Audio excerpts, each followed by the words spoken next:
હજુ તો ભાઈ ને લેવા તો પહોંચ્યો જ છે ને તાર પેલો કે ચાલો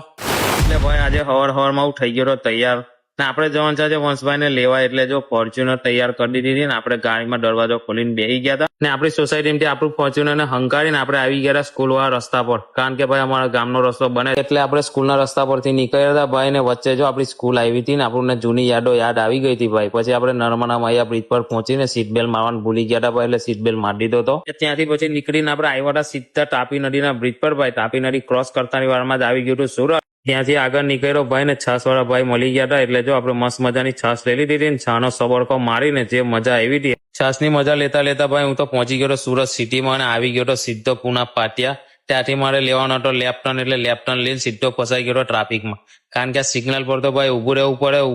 ઊભું જ રહેવું પડે એટલે ભાઈ હું બીજો ટ્રાફિકમાં ઉભો રહી ગયો સિગ્નલ જેવો ખુલે એની રાહ જોતો હતો એવો જ સિગ્નલ ખુલ્યો ને એવો જ તો ભાઈ ત્યાંથી નીકળી ને આવી ગયો સીએનજી પંપ પર કારણ કે ભાઈ આપણી ફોર્ચ્યુનર બી ભૂખ લાગી ગઈ હતી ને પછી ભાઈ સીધો ઘેર પહોંચ્યો ને એટલે મને તો હજુ ઘરમે બી નતો જવા દેતો નાંગરી પકડીને કે ચાલો મને લેવા આવ્યા છે પણ વંશભાઈ ને બેહવું હતું ગાડીમાં ભાઈ એટલે એમને ગાડીમાં બેહાયા હતા અને પછી બંને જણા થઈ ગયા તૈયાર એટલે એમને લઈને નીકળી ગયો હતો નીકળતાની વારમાં જ ભાઈ ને તો લાગી ગઈ હતી ભૂખ એટલે ગાંઠિયા ઠોકવાનું ચાલુ કરી દીધું હતું ગાંઠિયા ખાટા ભાઈ અમે તો આવી ગયા હતા અમારા ગામમાં અને ગામમાં પહોંચીને જેવા ઘેર પહોંચ્યા ને એટલે આપણા વંશભાઈ તેમના બાને લઈને નીકળી ગયા હતા ભાઈ ફળિયામાં ફરવા માટે જો ફટાફટ ફરીને પાછા આવી ગયા હતા ઘેર